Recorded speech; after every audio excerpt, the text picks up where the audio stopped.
Welcome to the Ranchonomics Podcast, where we empower you to build a better ranch and transform your operations into a thriving business. I'm your host, John Haskell. Let's get started. Julie Davidson, welcome to the Ranchonomics Podcast. Great to have you back. Those of you that don't know, Julie is our resident insurance expert here and my neighbor down the hill.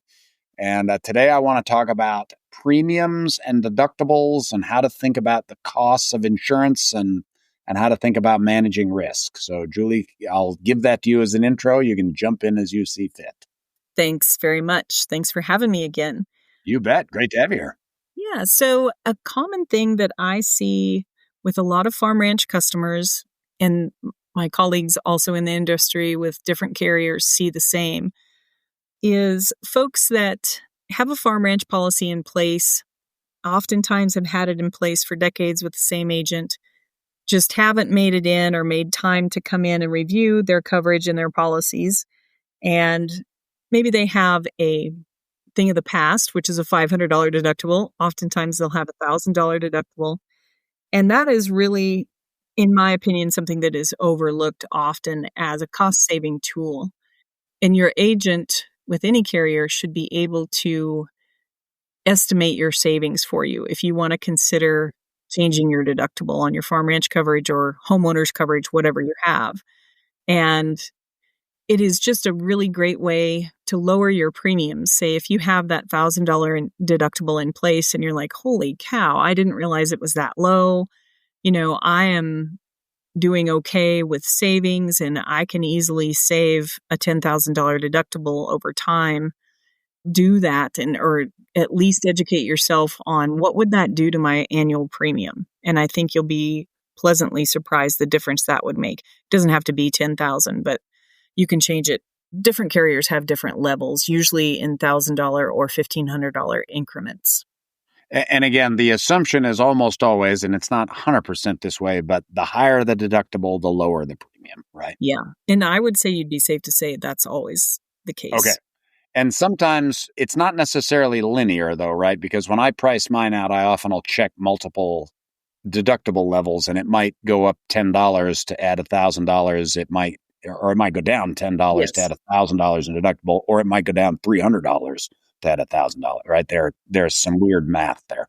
There is. That's correct. All right. And so here's what I'd like to make sure everybody understands. And if it's all right, I'm going to try to explain this as best I can, and I'd like your opinion. I think of my insurance policy as a way of maximizing my risk. So what does my insurance cost me? It costs me the premium, which is the monthly charge, plus it costs me the deductible or the max out of pocket, depending on what type of it, or both of those together, depending on what we're talking about. So if I have $1,000 deductible and $100 premium every month, then I have $1,200 in premium and $1,000 deductible. So I would have a $2,200 maximum exposure. So if we were talking about health insurance, and I have 3 young kids, and my wife and I, $2,200 would be if we were talking about health insurance, that would be the most we're going to pay per year in health-related costs. Now, that's not exactly right because there's like an individual back pocket and a family, but just assume it's $2,200. I'm going to look at that number and say, is that a reasonable number or not?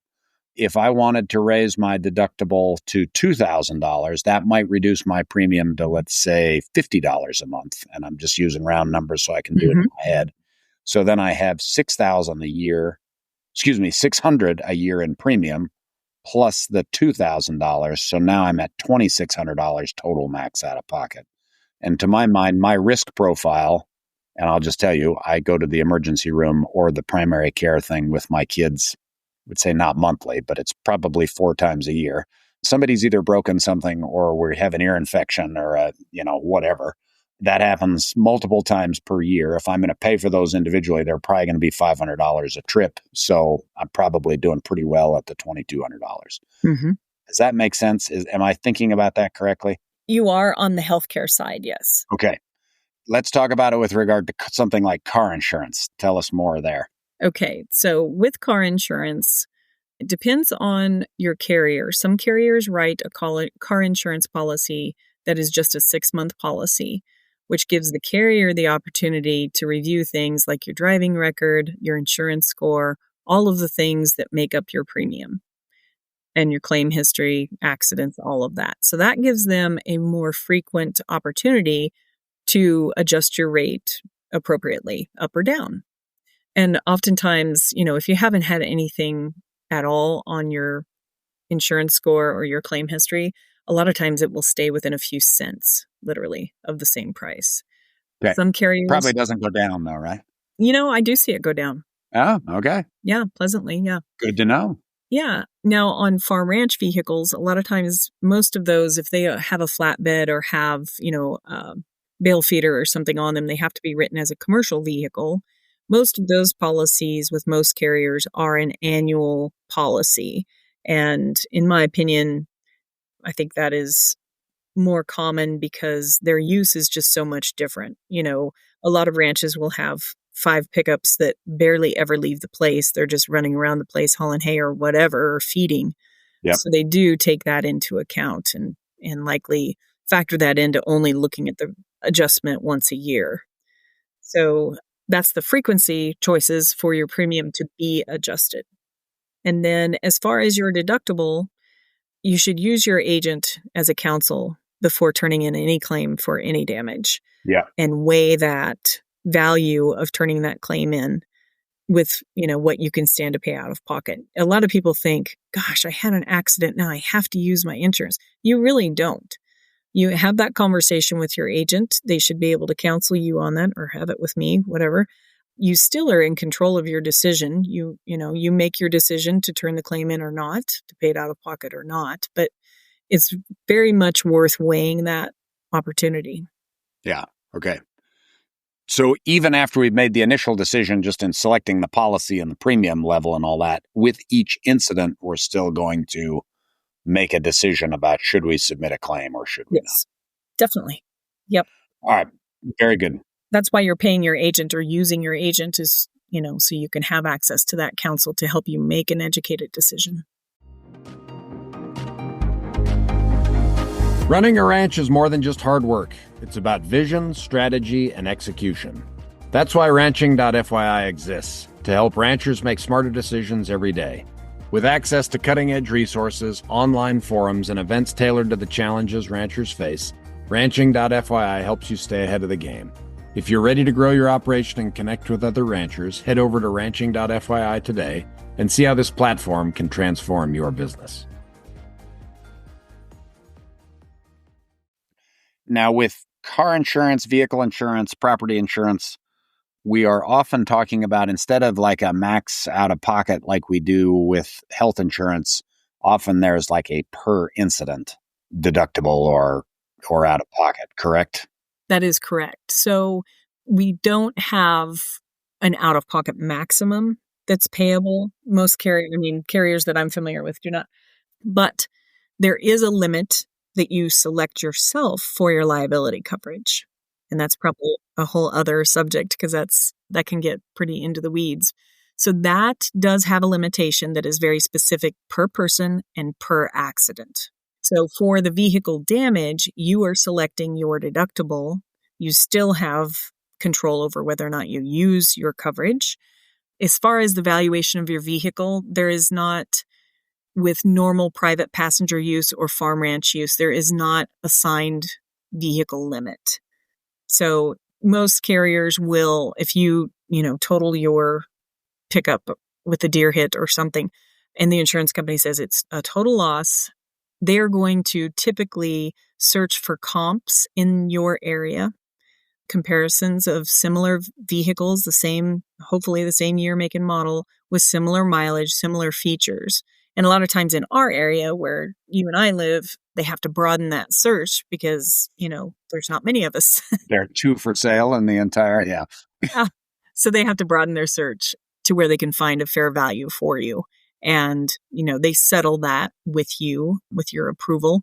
So you hopefully can come to a reasonable amount. And a lot of times people will say, I know my pickup is worth more than that. And, and they'll say, okay, find the proof for us. You do the research and bring your documentation and we will reconsider. So a lot of times I would say most oftentimes that total loss settlement gets worked out pretty streamlined. Okay. And again, those are negotiable, right? They send you kind of a first proposal, but you can respond to that.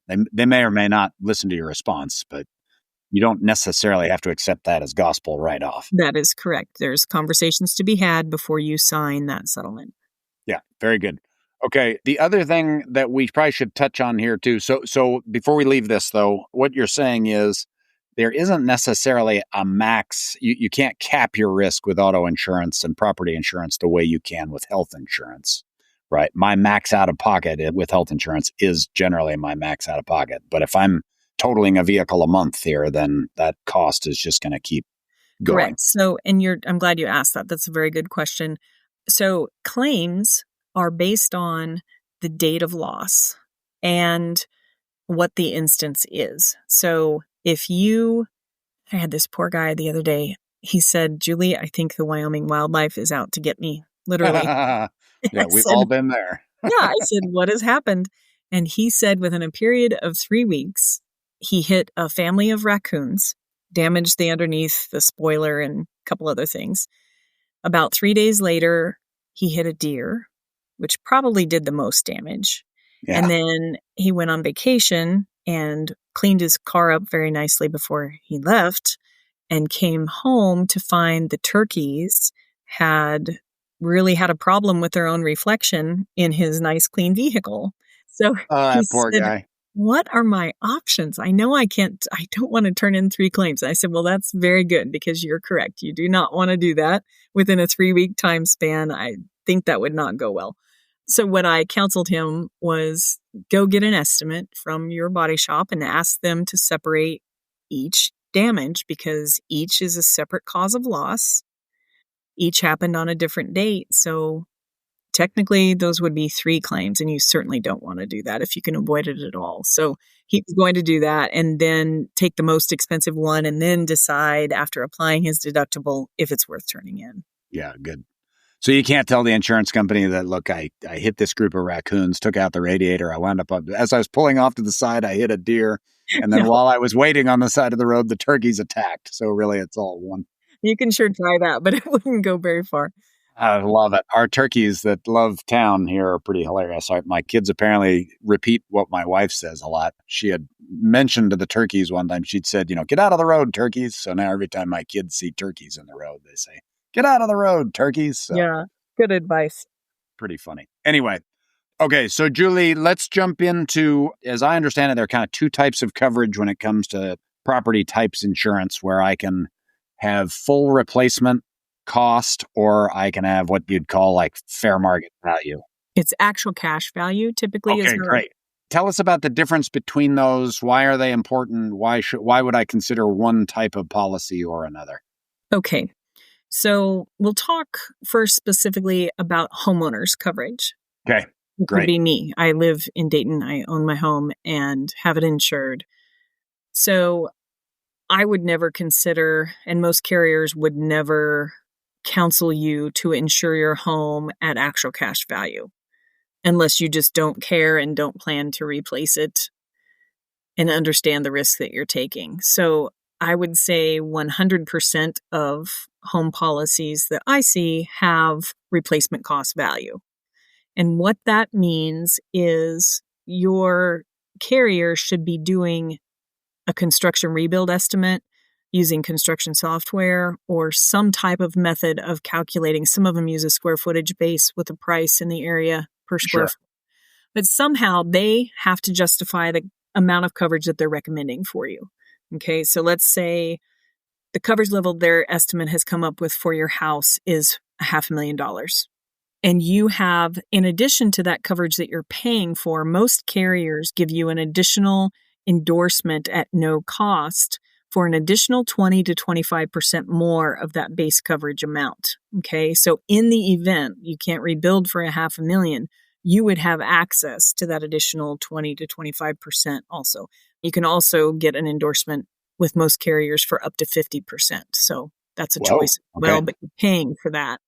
So what happens with the claim process then on your home itself, the claims adjuster will come out and evaluate the damage, They will do their own rebuild estimate, and then you will contact your contractor who will also do a rebuild estimate for you. And very important step that a lot of times gets people in a jackpot because they skip it or their agent didn't, counsel them properly. Those two estimates from your claims adjuster and your contractor need to be reconciled. And if there's a big difference, say there's a $10,000 difference, then what they can do is go to the scope of damage. Okay, what have you included? What have I included? And where's our differences on the scope? And a lot of times you'll see things like, well, the insured said they wanted to go back with a better quality roof. That's totally fine as long as they understand they're paying for that upgrade. So those things can often be worked out. But when that happens, let's say everybody agrees, the contractor and the claims adjuster agree on the amount of damages. Your first payment from your carrier in most cases is going to be, let's just make it easy and say it was a $500,000 loss. Your claims adjuster will apply your your deductible first, and they will apply depreciation on the wearable surfaces. So your roof, depending, let's say it's a 30-year shingle and it's 15 years old, that would have 50% depreciation applied to it. Your siding, typically that's given a useful lifespan of 30 years. Let's say it was 15 years old, that would have 50% depreciation applied. You see where I'm going here. Yeah. All the wearable surfaces inside, the paint inside, the flooring, all of those things would have depreciation applied. So that first check is going to be the total amount of damage minus all the depreciation minus your deductible. And then that'll be your first payment. And so on a 30-year-old house, that can be a shockingly small payment relative to the cost of replacing everything, right? Yeah. Yes. But it typically is enough. Usually a contractor will require half down for the repairs, and it's typically enough to make that. So with you contributing your deductible. Now, what a lot of people get confused about when they see that loss settlement from their adjuster, they'll say, well, you already subtracted from my deductible. I've already paid that. Well, it's been subtracted from the settlement, but you do have to pay it to the contractor or to someone. And there are some really good ways that you can alleviate, if you have a high deductible, you can, with most carriers, work out some type of deal. Look, we've got, carefully say this, but we have a ranch sanitation place where we can bury things or burn things or whatever legally. How about if we take care of the debris removal? And if you have a loader and tractor and all those things, you are free to do that. And you just make very certain that you keep track of your time, keep track of the equipment you use. There's a lot of really great ways that you can lessen the pain of, your deductible, whatever rate it is. So you can make non-cash contributions. Basically, you just have to document what you're doing. Exactly. Yeah. Okay, and great. Make sure your claims adjuster is aware of it. Okay, good. Really good. All right. Before we go, I want to make sure also that we think a little about this deductible, because we talked about sort of maximizing your exposure. The last thing is, okay, well, if my premium's going to go down because I have a big deductible, well, let's just get a huge deductible. What do you see as the downside of that? If you can afford it, there's really no downside to it, but you really do have to plan for it. I have a handful of clients that do a $20,000 deductible, but it saves them. These are big policies, and cover a lot of buildings, a lot of land. So they are aware, and you have to make sure that you're aware of what your deductible is. I've ran into people that are like, well, I got my renewal notice and I had no idea that I had a $20,000 deductible, and they must have done that because I called in and complained about my rate going up. So they just changed my deductible. They just reduced it? Yeah. Oh, we can make the premium go down? Sure. Yeah. Nothing to it. Not ethical, but it has happened. So it's very important to have that awareness. And the other thing I would say that is kind of a new trend with deductibles, especially on homeowners coverage, is to have a percentage-based deductible. A lot of companies are moving away from a $1,000 deductible or a $500 deductible. It is a percentage of your coverage amount. And a lot of carriers will have one percentage level for all types of damage except for wind and hail. And then you have a higher deductible automatically for wind and hail damage. And hopefully your carrier is explaining that or your agent is explaining that. But I would just encourage people to become very familiar or have me help them become familiar with the declarations page. A lot of times they're written in insurance jargon that only the insurance geeks understand. So if you're not comfortable with it, find a way to get comfortable with it and make sure you know what you're paying for. Good. Okay. And I have done things where I've had a $10,000 or larger dollar deductible in the past. That we have to understand that, again, risk management, you probably better have $10,000 available to you to spend in case of an unexpected accident, right? None of us expect accidents. They always happen at the worst time. If writing a check for $10,000 is not a problem for you at any given time, then that's okay. If that's going to be a problem, then maybe you should consider a lower deductible and a higher premium. Yes. Okay. All right. Very, very good. All right, Julie, thank you so much for talking through these things today. I really appreciate your expertise. This area of insurance, like you say, is filled with pages and pages of documentation that are written by lawyers and, of course, not always written to be the most easy to understand for the average person. So appreciate you helping us navigate those things. So anything else we want to add, and tell me where do people get a hold of you? The easiest way to get a hold of me is probably through email, and that is Julie Davidson, HCCC@gmail.com. The HCCC stands for High Country Coverage Consulting. Very good. Thank you. You have a wonderful afternoon. Look forward to visiting with you again. Thanks very much. You bet. Thank you for tuning into the Ranchnomics podcast. We hope this episode helped you win today. If you enjoyed this episode, please subscribe and share it with a friend.